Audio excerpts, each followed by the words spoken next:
Hi guys, another review concerning rF2 and again with the Sebring track used for another test session. I must admit, just for starters, I must admit that I've been quite some time driving in this Sebring track available on rF2, and the reason for that is called addiction. Yeah, that's it.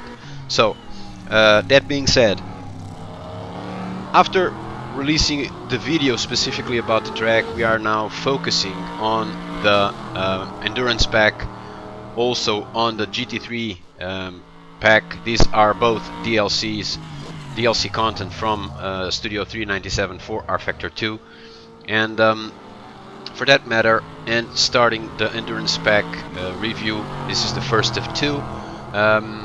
We are addressing, or maybe three, I don't know. We are addressing the LMP3 car. This is my favorite car. I love all the cars from the endurance pack. The LMP2, the LMP3, the GTE cars, sorry, are also great. But this, for me, this is the car I enjoy the most driving. The car is a blast to drive, especially now after this update, and especially with the new tire that Studio 397 has been developing, and for which they had help from Duquesne Engineering, as I mentioned yesterday in a post published at onwheelstv.com in Portuguese, text in Portuguese, which is basically adapted, sort of a translation adapted from the original post published by Studio 397 in their website, concerning a visit they made to Duquesne Engineering, where for several days both Studio 397, the team at Duquesne Engineering, and the team at the Studio 397 headquarters and Duquesne Engineering were intensively working in developing the new tire that is already out. And so we decided to focus this video in the track, in the car, and in the tire. So as you probably saw, the track is amazing. Everyone is impressed with this track.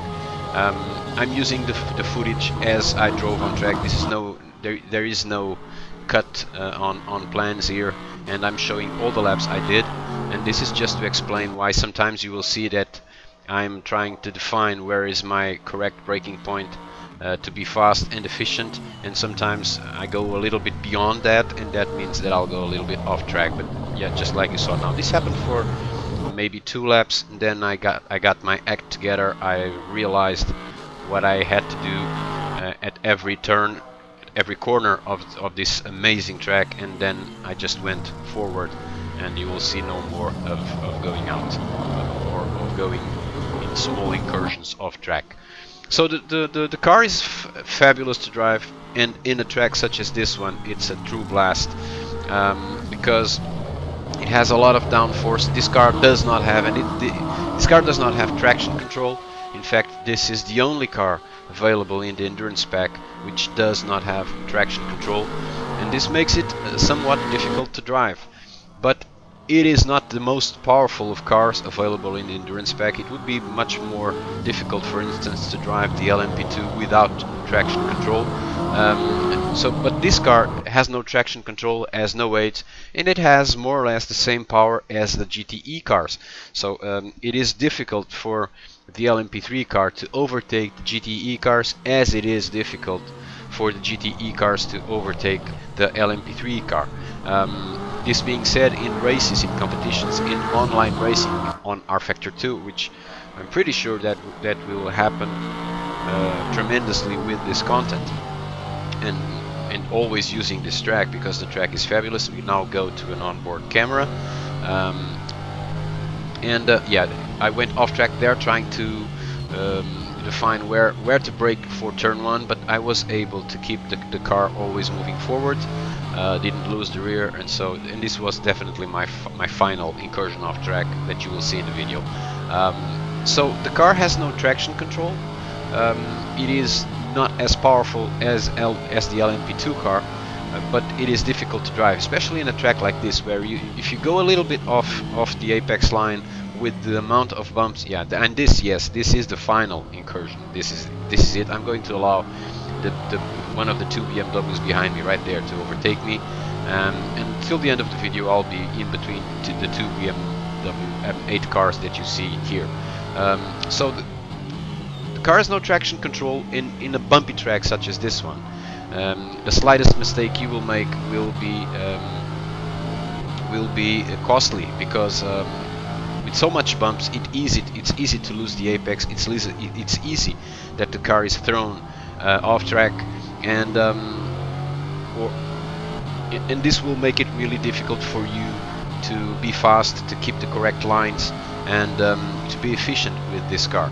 And this is what makes this challenge of driving this track on rFactor 2 nowadays, with the updates they have been introducing and with the new tire.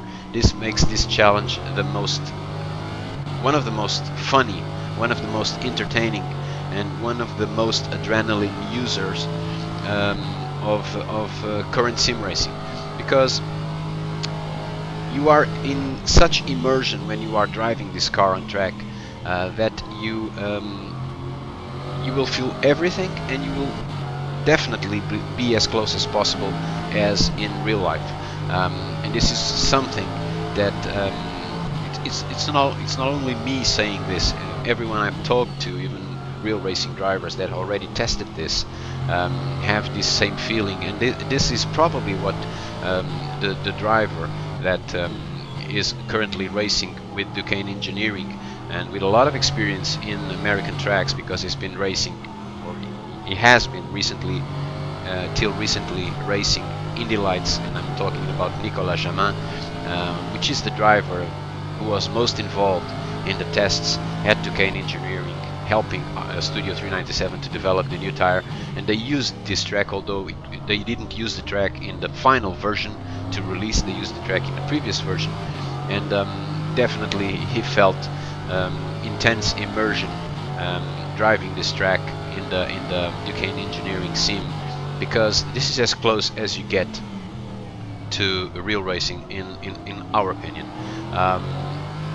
Tracks digitally scanned are a huge improvement for sim racers, because they do provide us with a different idea and a more real idea of the track. Although there are several tracks in every sim racing platform that are not laser scanned and that actually look pretty real, but never as real as a laser scanned track. So in this track, where you can enjoy laser scanning as deep as this one from Studio 397, and then driving a car with such intense behavior, so real behavior, because it was also developed, the car, along with Duquesne Engineering that drives the Norma LMP3 car in real life. This all makes for a very intense simulation with this car and with all the cars from the endurance pack, because in fact Duquesne Engineering helped Studio 397 with all the cars, not only with this one. Of course, this one, being the one they know the most, is probably the one they helped provide the most accurate behavior possible when compared with the real deal. And this is why, not only because of this, but also because of the car, the engine sound. I don't know if you can hear the engine sound. The engine sound looks fabulous. I do love this sound of this car. And then the downforce. The car is not big. It's not as big, for instance, as an LMP2 car. So later in the video, you will be watching an LMP2 car driving and getting close to us. He's getting right there behind the other BMW that is behind us, and here he is. This is an LMP2 car, and he will be getting close to us soon and overtaking. But this is a prototype. This is same shape as an LMP2 car, but smaller, so easier to drive. Easier to drive also to less experienced drivers, although it does not have traction control. Even so, it is easier to drive because it's an extremely light car, and it's almost like driving a go-kart. So here you can see how fast the LMP2 car gets close to us, and then in the opposite straight we are getting there right now, and then in the opposite straight he will be overtaking us. As you know already, Studio 397 developed a new tire that is already available in the sim, and this new tire also provides a more real behavior, little incursion of track there, and a slight touch in the tire wall, but it did not affect our setup, and we could continue. And from now on you will be watching this just from the onboard camera, which is much more fun to watch once you really understand how to drive this car only on track, trying to be fast. And this is what you will be seeing till the end of the video. So with this new tire, the performance of this new tire is more real when compared with the previous version. And I say this not only in the dry tire, in the slick tire, but also in the rain tire. We will be we are preparing a video also with the rain tire, so that you can have at least our feedback from what we feel is the new tire working in general, in its various options. So this tire wears more or less closer to the real tire, to the real life tire, and also it is a little bit more demanding in terms of the way it suffers from when you brake late, from when you overcook the brakes, from when you go off track. When you go off track, you have it takes some time for the tire to get rid of the dirt on track, and you have to realize that. And when you go off track, you can't start pushing immediately, because it will not work as it should, because it has dirt, and that takes time to clean, just like in real life anyway.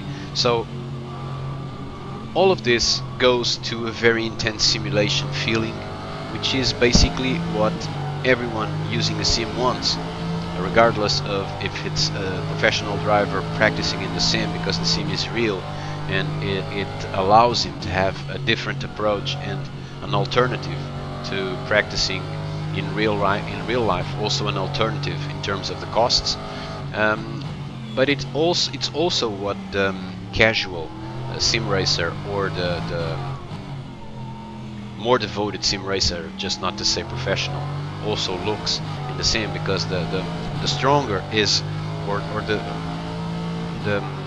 the closest it is from real life, the better, both for the professional driver and for the sim racer. So congratulations obviously to Studio 397, also to Duquesne Engineering with their very important help, and congratulations to all of them, because thanks to all of these guys involved, rFactor 2 keeps going in the proper direction, which is a better simulation in every way, and a closer simulation to real life. We now leave you with the rest of the footage, just with the sound, and hope you enjoyed this video, and if you did, please click the like button on YouTube, because it means a lot to us. Thank you guys, bye bye.